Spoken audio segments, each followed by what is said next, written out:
नमस्कार दोस्तों। नील युग स्टडी चैनल में आप सब दोस्तों का हार्दिक स्वागत है। तो आज हम इस वीडियो में देखने वाले हैं सीबीएसई क्लास 4 सब्जेक्ट हिंदी है, एनसीईआरटी सॉल्यूशन।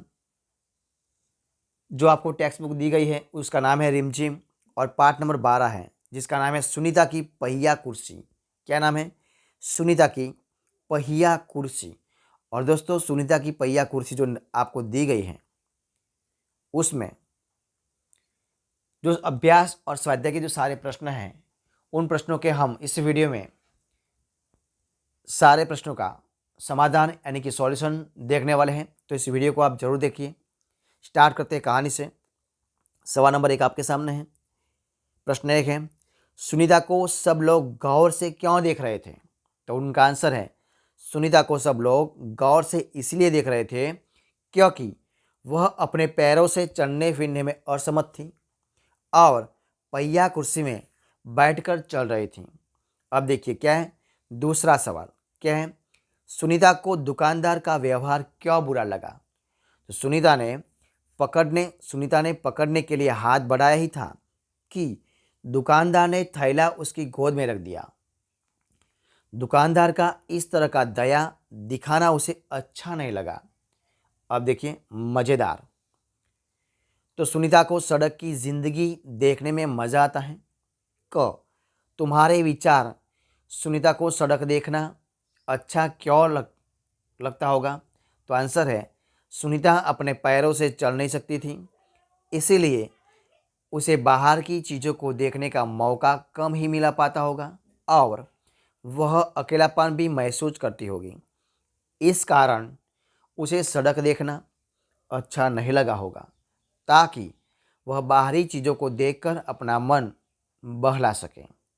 अब देखिए आगे, सड़क को ध्यान से देखो और बताओ। तो क्या है? तुम्हें क्या क्या चीज़ें नज़र आती हैं? लोग क्या क्या करते हुए नज़र आते हैं? आंसर है, मुझे सड़क के किनारे पेड़ पौधे और बिजली के खंभे नज़र आते हैं। सड़क पर आते आते लोग, साइकिलें, स्कूटर, मोटरसाइकिलें, कारें, बसें आदि भी दिखाई देती हैं। लोग आते जाते हुए, बातें करते हुए, नींबू पानी पीते हुए और पेड़ों की छाया में बैठे हुए नजर आते हैं। अब देखिए मनाही। तो फरीदा की माँ ने कहा, इस तरह के सवाल नहीं पूछने चाहिए। फरीदा पहिया कुर्सी के बारे में जानना चाहती थी पर उसकी माँ ने उसे रोक दिया। माँ ने फरीदा को क्यों रोक दिया होगा? तो आंसर है, फरीदा ने सुनीता से पहिया कुर्सी के बारे में पूछा तो माँ ने सोचा होगा कि उसके इस सवाल से सुनीता के मन को ठेस पहुंचेगी, इसीलिए माँ ने फरीदा को रोक दिया होगा। अब देखिए आगे, क्या फरीदा को पहिया कुर्सी के बारे में नहीं पूछना चाहिए था? तुम्हें क्या लगता है? तो उसका आंसर है, मेरी समझ से फरीदा ने सुनीता पहिया कुर्सी के बारे में पूछकर कोई गलती नहीं की। वह तो उत्सुकता के कारण पूछ रही थी। उसके मन में सुनीता को दुख पहुंचाने की भावना नहीं थी। आगे का सवाल, क्या तुम्हें भी कोई क्या तुम्हें भी कोई काम करने या कोई बात कहने से मना किया जाता है? कौन मना करता है? कब मना करता है? तो उनका आंसर है, हाँ, मुझे बाहर जाकर खेलने से मना किया जाता था। जब मैं अपना होमवर्क पूरा नहीं करता हूँ तब मम्मी खेलने से मना करती है। अब देखिए आगे का सवाल, मैं भी कुछ कर सकती हूँ। तो देखिए यदि सुनीता तुम्हारी पाठशाला में आए तो उसे किन किन कामों में परेशानी आएगी?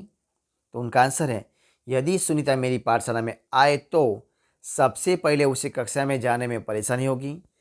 कक्षा में जाने के लिए उसे बरामदे में चढ़कर जाना होगा। वह खेल कूद में भी भाग नहीं ले सकेगी। ख उसे यह परेशानी न हो उसके लिए अपनी पाठशाला में क्या क्या तुम कुछ बदलाव सुझा सकती हो? तो आंसर है, पाठशाला की कक्षाओं में पहुंचने के लिए बरामदे में जाने का रास्ता ढालू होना चाहिए। ऐसे खेल भी कराए जाने चाहिए जिन्हें विकलांग बच्चे भी खेल सकें। दूसरे बच्चे उनके साथ बराबरी का बर्ताव करें, ऐसी व्यवस्था करनी चाहिए। अब देखिए, प्यारी सुनीता। तो प्रश्न है, सुनीता के बारे में पढ़कर तुम्हारे मन में कई सवाल सवाल और बातें आ रही होंगी।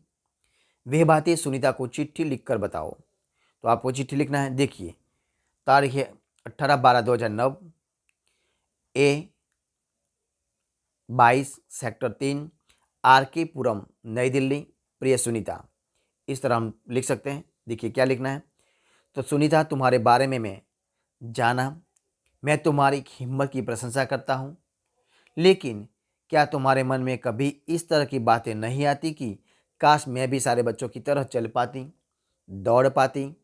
तुम्हारी तरह ऐसे बहुत सारे बच्चे हैं जिनमें से कुछ चल फिर नहीं सकते, कुछ सुन बोल नहीं सकते, कुछ देख नहीं सकते। उनके लिए तुम क्या करना चाहोगी? इन बातों का जवाब जरूर लिखना। तुम्हारी मोनिका। इस तरह दोस्तों हम लिख सकते हैं। अब देखिए कहानी से आगे। सुनीता ने कहा, मैं पैरों से चल नहीं सकती। सुनीता अपने पैरों से चल फिर नहीं सकती। तुमने पिछले साल पर्यावरण अध्ययन की किताब आसपास में रवि भैया के बारे में पढ़ा होगा। तो क्या पढ़ा होगा? देखिए, रवि भैया देख नहीं सकते फिर भी किताब पढ़ लेते हैं। तो देखिए, नंबर 1 है, वे किस तरह की किताब पढ़ लेते हैं? तो ब्रेल लिपि में लिखी किताब पढ़ते हैं। दूसरा, उस तरह की किताबों के बारे में सबसे पहले किसने सोचा? तो उस तरह की किताब के बारे में सबसे पहले लुई ब्रेल ने सोचा। ख, आसपास में कुछ ऐसे लोगों के बारे में बात की गई है जो सुन बोल नहीं सकते हैं।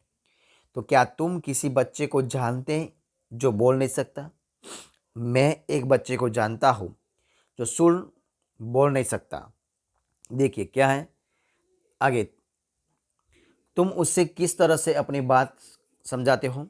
तो हम उसे इशारे से अपनी बात समझाते हैं। आगे देखिए, मेरा आविष्कार।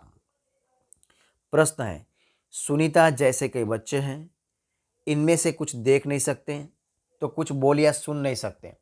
कुछ बच्चों के हाथों में परेशानी है तो कुछ चल नहीं सकते। तुम ऐसे ही किसी एक बच्चे के बारे में सोचो। यदि तुम्हें कोई शारीरिक परेशानी है तो अपने चुनौतियों के बारे में सोचो। उस चुनौती के सामना करने के लिए तुम क्या आविष्कार करना चाहोगे, उसके बारे में सोचकर बताओ कि तुम यह कैसे बनाओगे। उसे बनाने के लिए किन चीज़ों की ज़रूरत होगी, वह चीज़ें क्या क्या काम कर सकती है, उस चीज़ का चित्र भी बनाओ।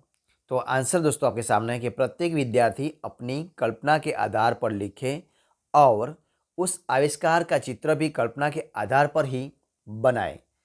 इस तरह हम लिख सकते हैं। तो दोस्तों इस तरह हम इस वीडियो में इस कविता, इस कहानी, इस पाठ का संपूर्ण प्रश्नों का समाधान यानी कि सॉल्यूशन इधर हम खत्म करते हैं।